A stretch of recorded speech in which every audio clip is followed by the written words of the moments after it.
Well, heidi-ho, and away we go. It's another edition of Stampede Wrestling. I'm Jim Davies. Ed Whalen, my partner in crime, is on another assignment right now, and he's missing a great card.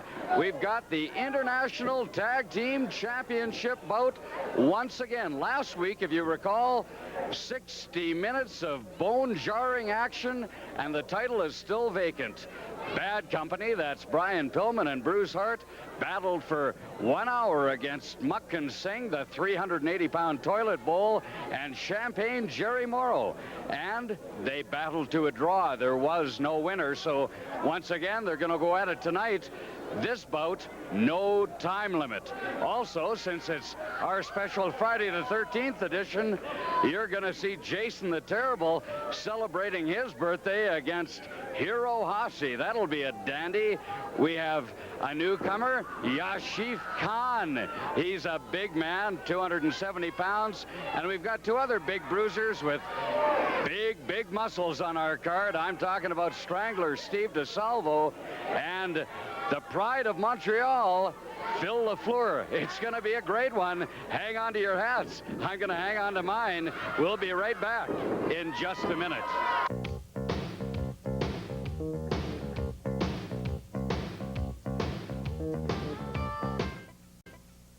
Old peepers on the Zodiac, the strange masked individual, 230 pounds, Salem, Massachusetts, and he's in there against a very good competitor, Johnny Smith, the young sensation out of Manchester, England, who weighs in at 228. This bout has been strictly give and take, non-stop action. We are approaching the 10-minute mark. The Zodiac has assumed control in the last couple of minutes, and he has looked very good in there. Something about Friday the 13th. Oh, that brings the best out in the Zodiac, and he just fired Johnny Smith onto our ringside table. Smith didn't like that one little bit. Shaking off the cobwebs. The Zodiac with that big headbutt. Now, there is something I must warn you about. The Zodiac has been known to place steel inside the forehead portion of that mask, and that makes that headbutt a deadly move. He has used that on more than one competitor, including the North American heavyweight champ, Owen Hart, whose head was split wide open when the Zodiac resorted to a headbutt using that metal plate.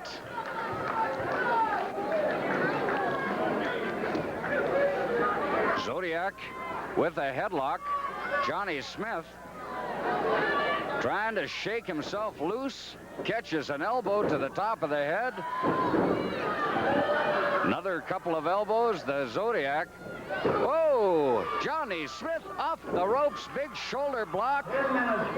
Something's got to give here. Look at that acrobatic move, but the Zodiac with that big clothesline took Johnny down.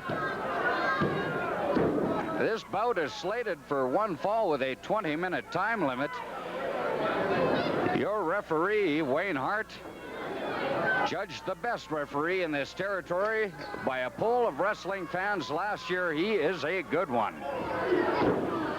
Now it's Johnny Smith taking charge. Fires his man off the ropes. Whoa, and there's that big elbow going for the pin. 2 count, very close to a pin. Johnny Smith. Ooh, very close to a 3 count. Smith goes for the pin. Again, just a 2 count. The Zodiac manages to somehow stay alive in this bout. Big slam, and now Johnny Smith is gonna get airborne. Oh, he caught those knees of the Zodiac right in the solar plexus. Johnny badly shaken up, and And the Zodiac, of course, takes advantage.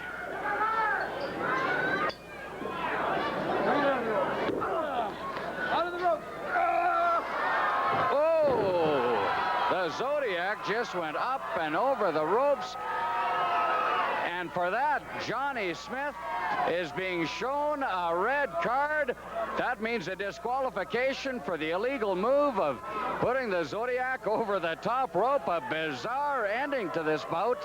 The Zodiac will go into the record books as your winner by disqualification. A very unpopular decision. Well, we're here with Bad Company. That's Bruce Hart and Brian Pillman in 60 minutes of tag team action last week. They battled to a draw against the Toilet Bowl, Muck and Sing, in Champaign, Jerry Morrow. The title's still vacant. Got to be a little frustrating, Brian Pillman. Let me tell you something, Jim. I'd like to take this time right now to reflect on some of the verbal diarrhea which was regurgitated last week by that human sewage waste plant affectionately known as Toilet Bowl. Claims I'm out of shape. Says I'm the weak link.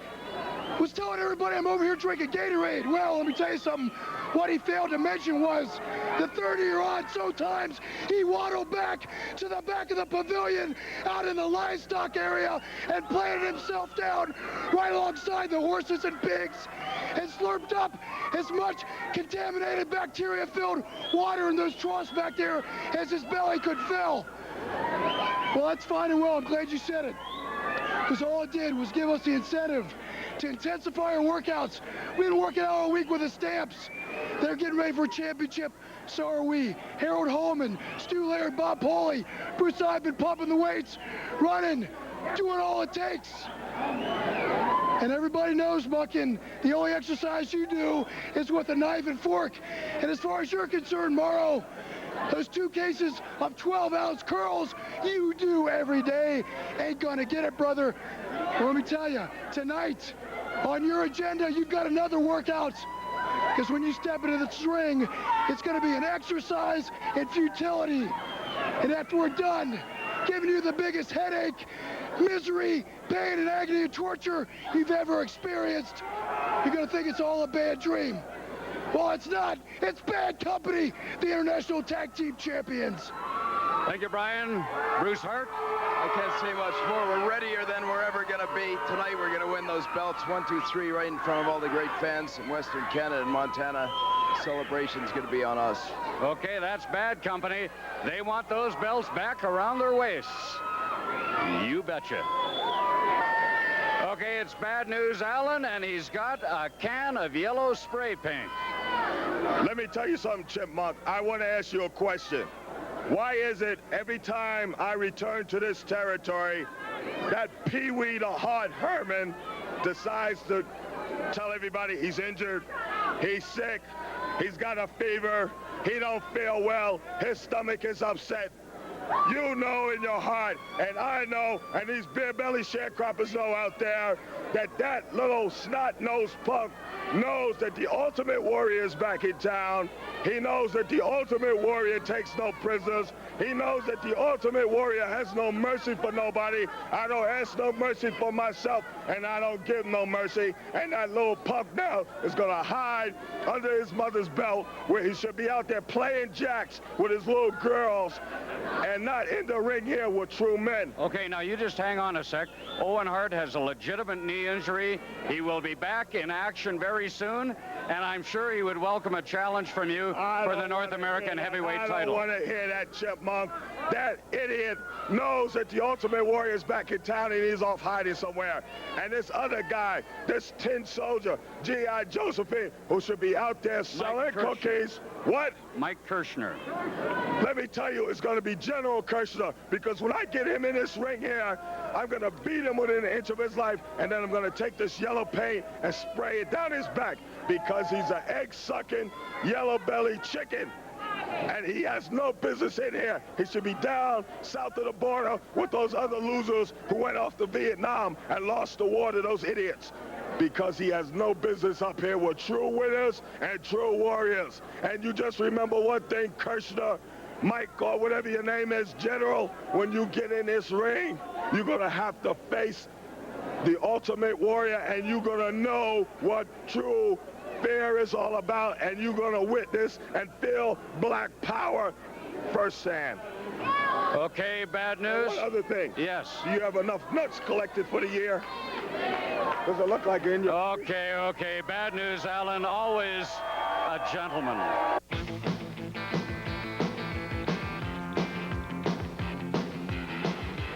Man in the territory, 293-pound Strangler Steve DeSalvo.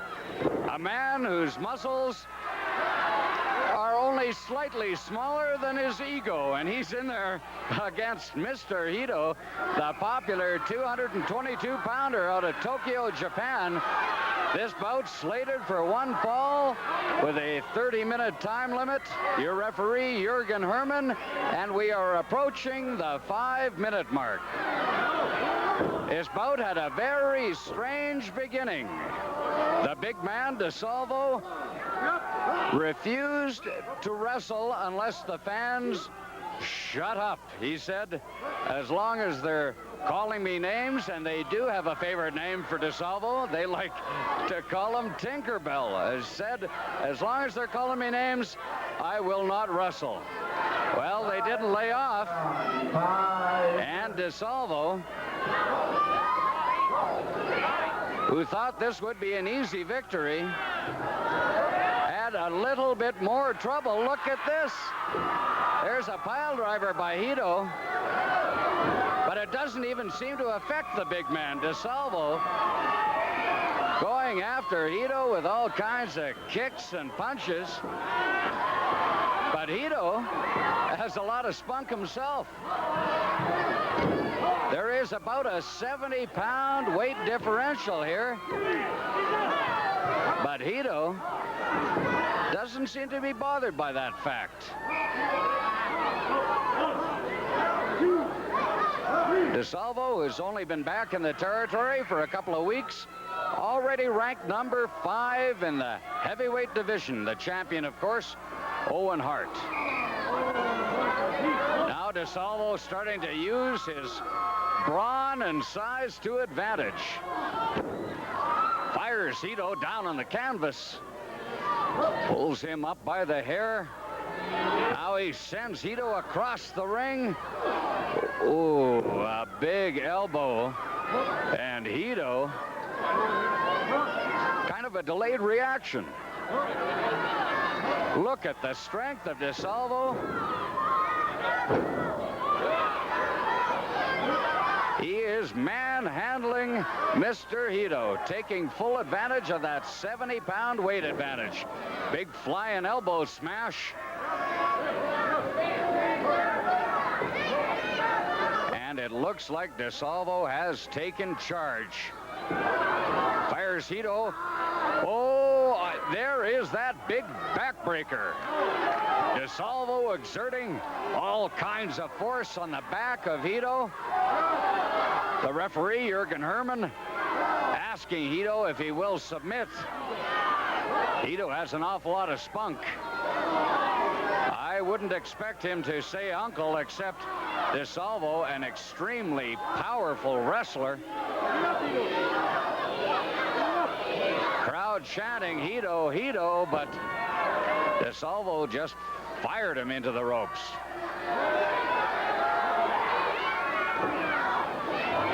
Now DeSalvo stomping away at Hito. Picks him up by the hair. Oh, he's hanging him out to dry. This could be a submission. It is your winner, Strangler Steve DeSalvo, and he does not want to let Mr. Hito down. He wants to exert more force and put on the punishment on Mr. Hito. Strangler Steve DeSalvo, your winner. The North American heavyweight champ, Owen Hart. And Owen, we're all concerned about the extent of your injuries. Perhaps you could let us know how severe those injuries are and when you expect to be back in the ring. Well, I had it analyzed, and it's just a stretched hamstring, but what's happening is every time I go in the ring, I'm injuring it more and more every time I get in the ring, and I'm not giving my leg a chance to recover. And now, unfortunately, I mentioned it on my interviews, and of course, these dirty double-dogging guys like Muck and Singh and Jason the Terrible have found it convenient to keep going after my injury. So I think it's best that I just take a little bit of time off, because these guys have been permanently trying to hurt me.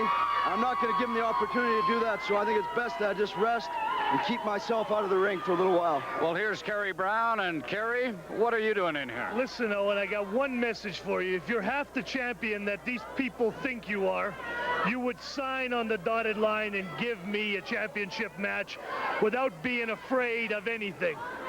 Well, if I could say one thing, Jim Davies, I'm not afraid of anybody, and I'm certainly not afraid of you, Kerry Brown. Now, I know you've got a good reputation in other territories, and you've proved yourself worthy in other places. But you're in Calgary now, and when you're going to fight me, you got to prove yourself worthy. Now, I'm not scared to fight anybody, and I'll say it right here on TV. I'm not a chicken champion, and anybody who proves themselves worthy can come in the ring and face me. But all I'm saying is I got an injury here. I'm resting it. I got 30 days to defend my belt, and I can make you wait that 30 days, Kerry Brown. But I'm not going to do that. I'll wait just a couple of weeks till my legs rested up, and if you've proven yourself worthy, I'll guarantee you can be the first guy to come in this ring and challenge me for my belt, and the best man will win. What do you have to say about that, Kerry? Mr. Davies and Owen Hart, if I have to prove myself with some of these lowlifes around here, it's their injuries that's going to be on your mind every night when you go to sleep. Well, I don't think you look very worried, Owen Hart. Well, I just got to say for Kerry Brown, and just like the rest of these guys, they talk a big game. Get them in the ring and see what they got to do in the ring. That's Owen Hart, North American heavyweight champion. He's injured, but he's gonna be coming back with a vengeance. Well, it's Muck and Singh, Champagne Jerry Morrow, Miss Honey, a cast of thousands in here. But obviously your mind must be on this no time limit bout for the International Tag Team Championships. Don't talk about minds, Davey. You should talk about something you don't have one of your own. Of course we're thinking about the championship match. We've been thinking about it all week. We've been training all week. The Champagne Man and I have been getting ready now for 7 straight days. Tonight's the night. Hart and Pillman got to climb back in the ring with us. They went an hour with us. They couldn't beat us. They know they couldn't beat us. They were beat. I'm sure they're still hurt from last week. We beat the hell out of them last week. Tonight, the only thing left to do is continue that onslaught, but walk out with the belts tonight, Davies. That's what we're here for. Okay, Champagne Jerry Morrow. Jim Davis, today is a Friday the 13th. You know when Friday the 13th is? It's a bad luck for some people. They can stay home. I think Bruce and Pillman should better stay home and just give us the belt. And that we call them even. They don't get hurt. Because if they step in there and when Macassin and myself, you know, they will be hurt really bad. And that's the end for them. Okay, that's quite a prediction. He says Friday the 13th means bad luck for Hart and Pillman. Could it mean some bad luck for you? I don't care what day of the week it is or what day of the month or even what year it is. When I come in the ring, I don't really care. I'm going to tell you something. It's bad luck for the 2 little blonde hobos anytime they step in a ring with us. And after tonight, they're finally going to be rightful champions. The Champagne Man and myself, the true champions. All the people know that we should be champions right now. I don't care if they try to hang it up with a little technicality, whatever they want to do. Just get ready. You know, Davies, you, Hart, and Pillman standing together would remind me of 3 bottles of Hunt's ketchup. And why is that? Thick and slow. Fine. Always a gentleman, always well-spoken. Muck and Singh. Kerry Brown, one half of the Masters of Disaster with Duke Myers, who previously held the International Tag Team titles. You're back in town, Kerry. Obviously, you're here to settle some scores. Yeah, you see, first of all, I don't like what they wrote in here.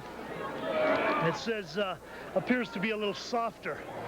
Well, Owen Hart, you may think I'm a little softer, but when this hammer comes down on the back of your head, you're going to wish that somebody never wrote these statements. Now listen, I see things have changed around here. Zodiac, Jason the Terrible, Muck and Singh's been looking after business, Champagne Jerry Morrow, and the competition is really, really, really tense around here. So I just hope that I don't have to pussyfoot around and wait at the bottom of the ladder, because you know who I want, Owen. So just sign on the dotted line. That's all you got to do, and we'll get it over with right away.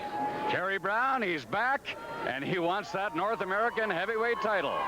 All right, we've got tag team action for you.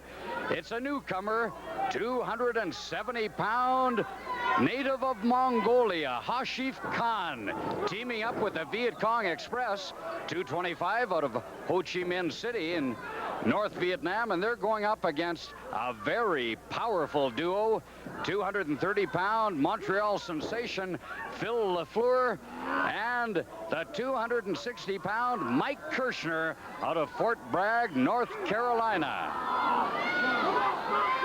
This Hashif Khan is a rough customer. He's been displaying that in the ring.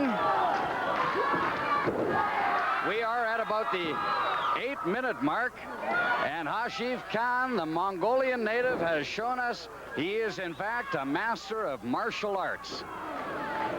Very popular wrestler in Asia. Not sure what his record was there, but he does look like a good one.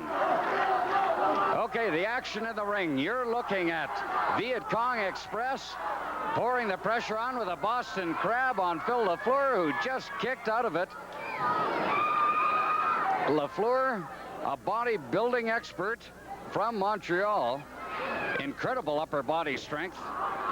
There's a sleeper hold being applied by the Viet Cong Express. And can the Flying Frenchman get out of this maneuver? Referee Wayne Hart looking over the proceedings as LaFleur throws his man out of that hold, but he is still on the bottom. He's getting choked by the Viet Cong Express, who keeps getting his body in between the referee and that chokehold. This bout slated for one fall with a 30-minute time limit. In comes Hashif Khan. And the 270-pounder working over Phil LaFleur. Looks like a power slam. No, he just slams him down to the canvas. Big elbow drop right to the throat area. 1, 2, LaFleur just kicks out of that. LaFleur's partner, Mike Kirshner, is undefeated in singles action, but he was tired of not being able to face Mukkan Singh, the 380-pounder out of Saginaw, Michigan, who is almost exclusively a tag team wrestler these days. Our timekeeper, Tommy Carr, tells us we have just passed the 10-minute mark. LaFleur pinned in the corner by Hashif Khan. Viet Cong Express throwing LaFleur off the ropes, catches him. The big blow to the throat. There's a quick tag. It's going to be 2-on-1 here. Khan, another big clothesline for LaFleur. LaFleur's throat has got to be smarting right about now. Khan off the ropes again. Oh! He missed with that big karate kick. Hit his own partner. There's the tag. In comes Kirshner, and Kirshner is a man possessed. Goes after Khan. Now a big suplex on the Viet Cong Express. Kirshner is going to do a little noggin knocking. Whammo! Out goes Khan. Off the ropes, and the big clothesline by Kirshner. Big elbow smash. Knee drop. Kirshner in control. Whoa! He is one fine wrestler, Mike Kirshner. Here's the pile driver. Viet Cong Express is on strange streets.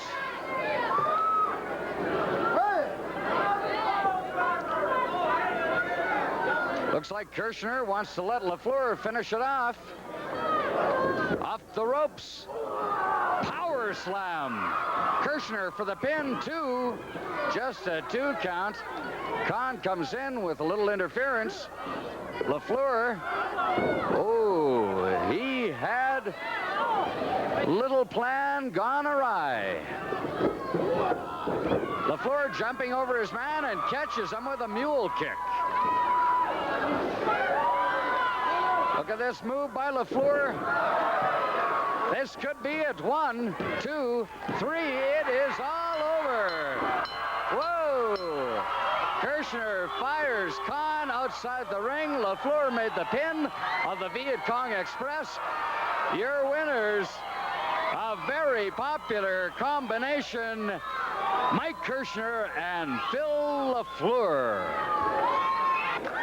Well, here's the victorious tag team. Mike Kirshner, he calls himself the Colonel now, and he's with Phil LaFleur, the Montreal sensation.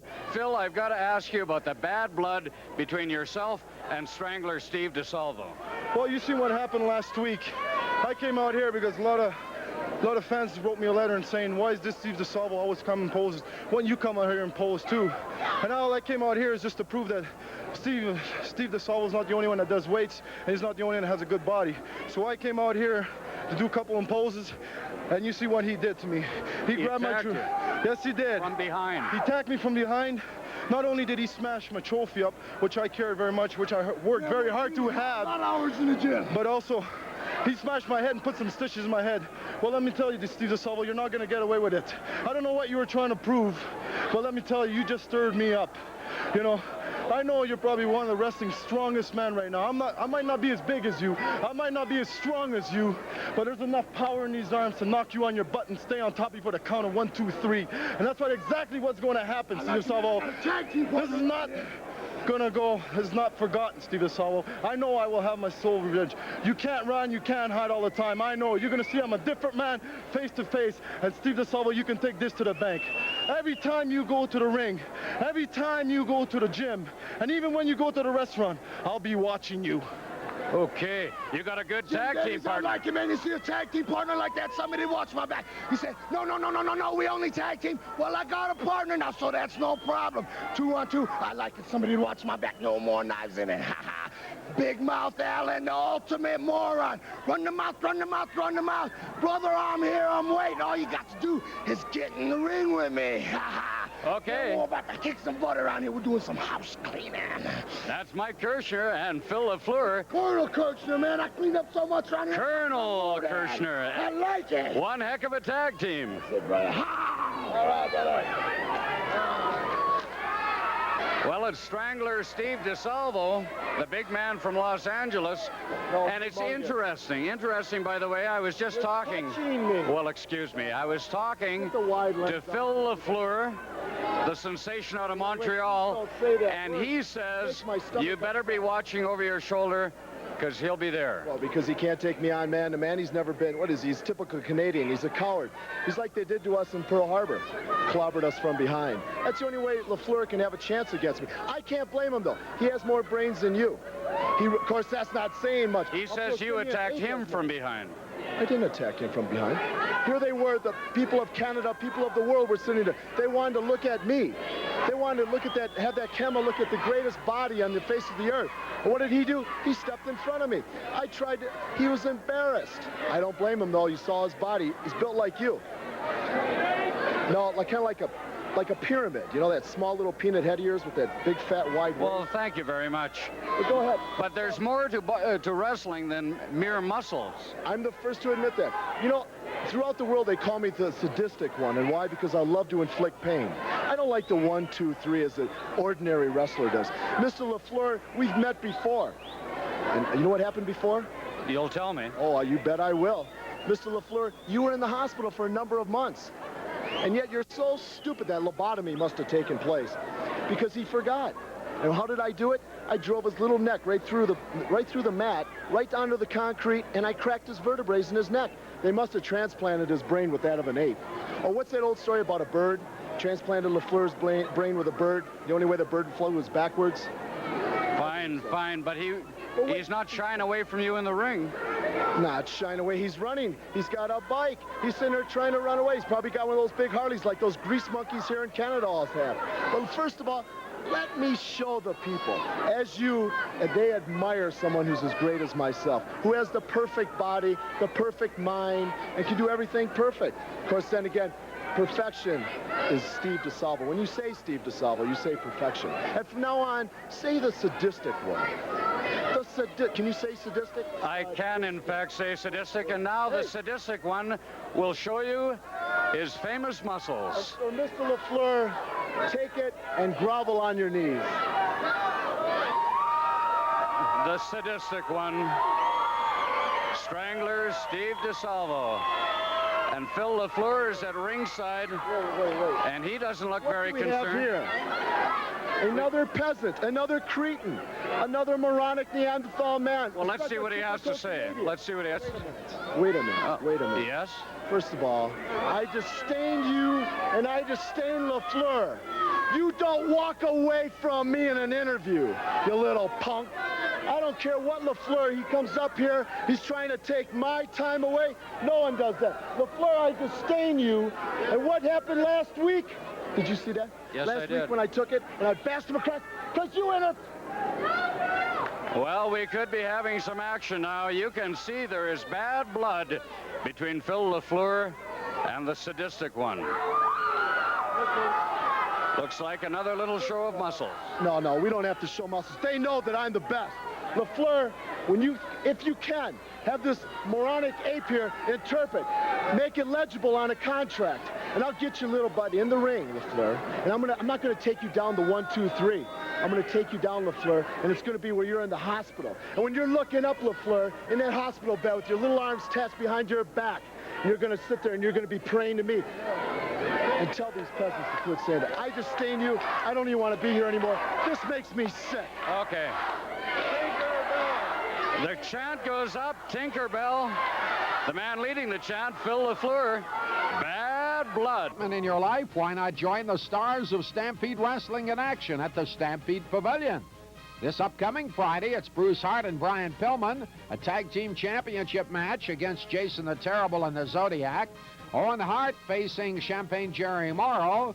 And Bad News Allen returns to the territory against Johnny Smith. Many other outstanding bouts on the card. Friday night, Stampede Wrestling Night, Stampede Pavilion.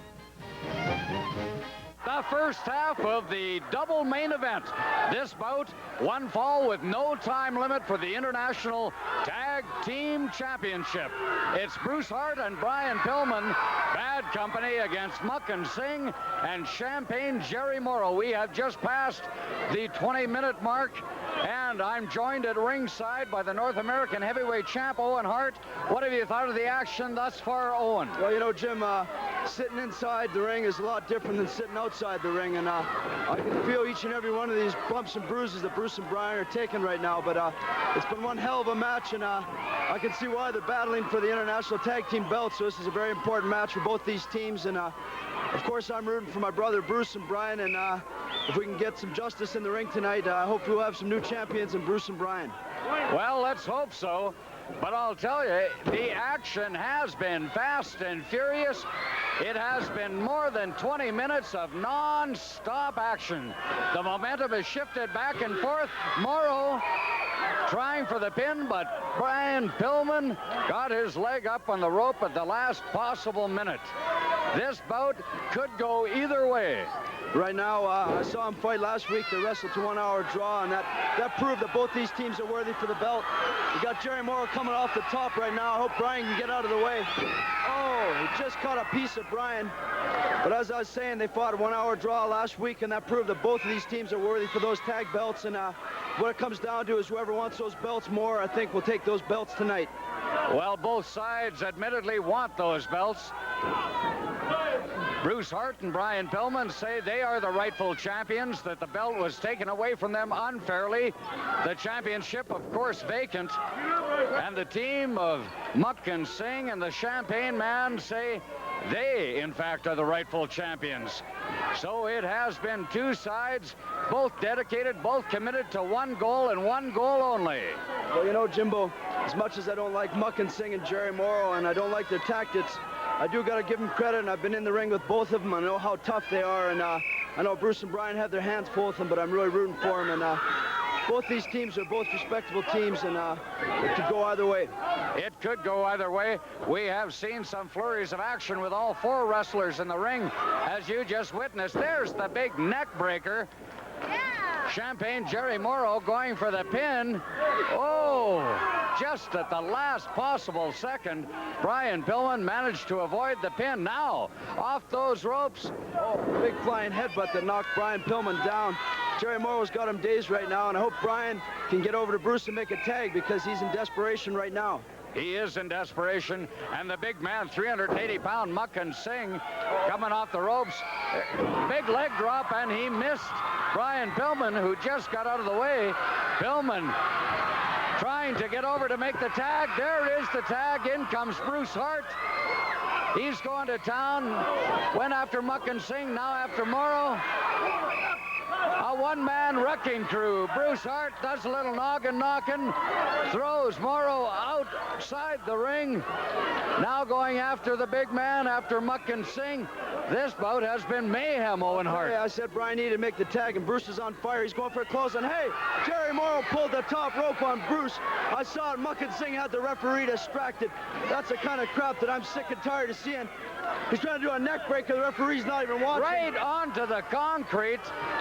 Champagne Jerry Morrow, a neck breaker. Owen Hart very disturbed by this. Owen Hart now going over, confronting Jerry Morrow. It's getting a little hot outside the ring. Jerry Morrow and Owen Hart having words.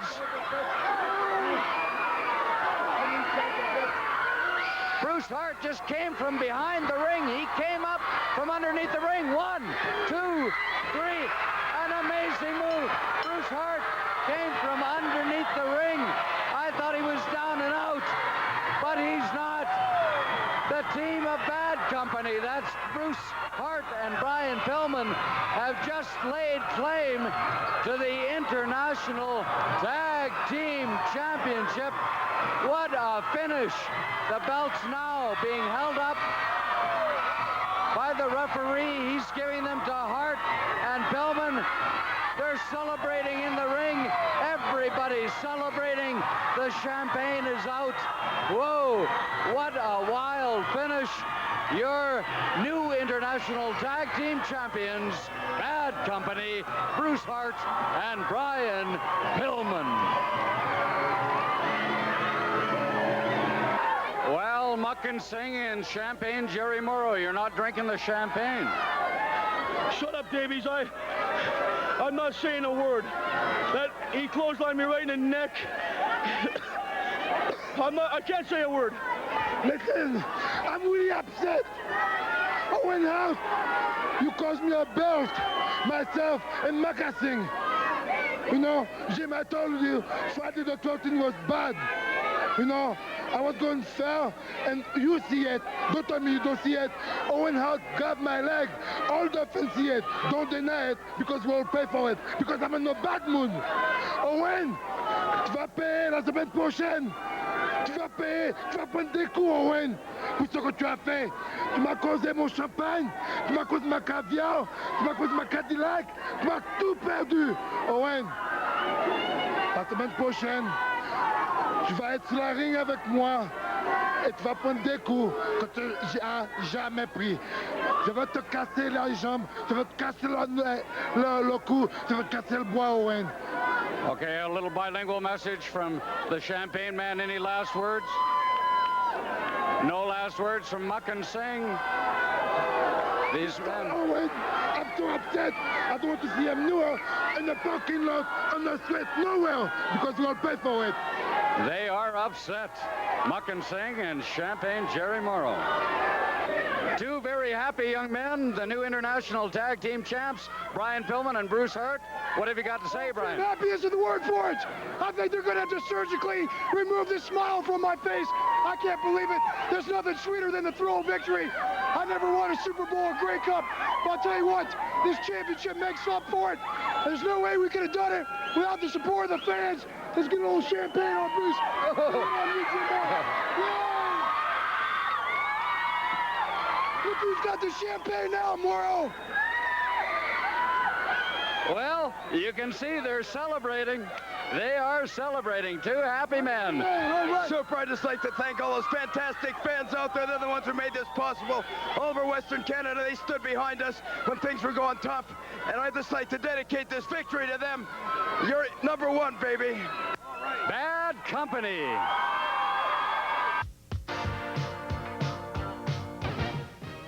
Friday night, wrestling night at the Stampede Pavilion. And here's the lineup for this upcoming Friday. Bruce Hart and Brian Pillman, international tag team bout against Jason the Terrible and the Zodiac. Owen Hart faces Champagne Jerry Morrow. Bad News Allen returns to the territory to hook up with Johnny Smith. Corporal Kirshner and Phil LaFleur will form a tag team combo against Steve DeSalvo and Hashif Khan. Whoa! That's the way you should eat a cake. Can you believe that? Our second half of our main event, a no disqualification bout between Jason the Terrible and Hiro Hase, started off with a cake presentation and wound up with Jason throwing it right in Hase's face. What do you think of that, Bad News Allen? Let me tell you something. The Ultimate Warrior fears nobody, but on this day, I wouldn't even get in the ring with this guy. This is his night. The only thing he did, the man is a tremendous athlete, and he gave him a little taste of the cake, that's all. And now, I think he's going to teach him a lesson in respect. Look at this. Look at that. A taste of the cake is right. It is Friday the 13th. Special day for Jason. We'll be picking up the action a little further on in this bout. Well, we're back at the action. We're approaching the 10-minute mark. And I think that it looks to me like Hiro Hase could be seriously hurt, but he is getting, as you say, no mercy. Well, let me tell you one thing. I didn't see him interfere. Now, it's obvious that you need glasses. Okay, here comes Jason off the top rope. Uses that fiberglass mask. 1, 2, and now he is toying with Hiro Hase. That's it.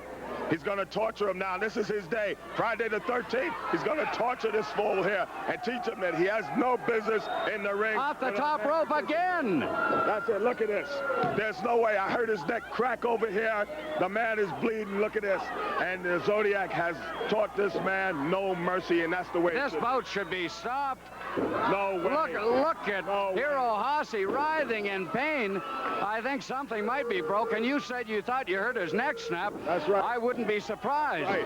That 12-inch neck of his snapped like a pretzel. And I tell you one thing, the match shouldn't be stopped. He signed for a no disqualification match, and he's getting what he deserves. That's it. Tell him. Nobody deserves this. Nobody deserves this. This is past a wrestling bout. This is an exhibition in cruelty. No, it isn't. It's all over. Beautiful. It is all over. And I'll tell you what, Friday the 13th, Jason's day, Jason the Terrible, you can see his birthday cake smashed in the ring. He's still going after Hiro Hase. The Zodiac is in there now. Here comes a couple of reinforcements. Well, what is this guy doing in here? He has no business in the ring. He should be out there sitting in the chair with his ticket paid for him. He has no business in there, and that's what he gets for jumping in the ring there. Hiro Hase. Now, who is this geek? He's after Jason the Terrible as well, but Jason, as I said, he appears invincible. You know, this is unbelievable. You got people coming out the audience, but Jason is taking care of them. This is his night, his day.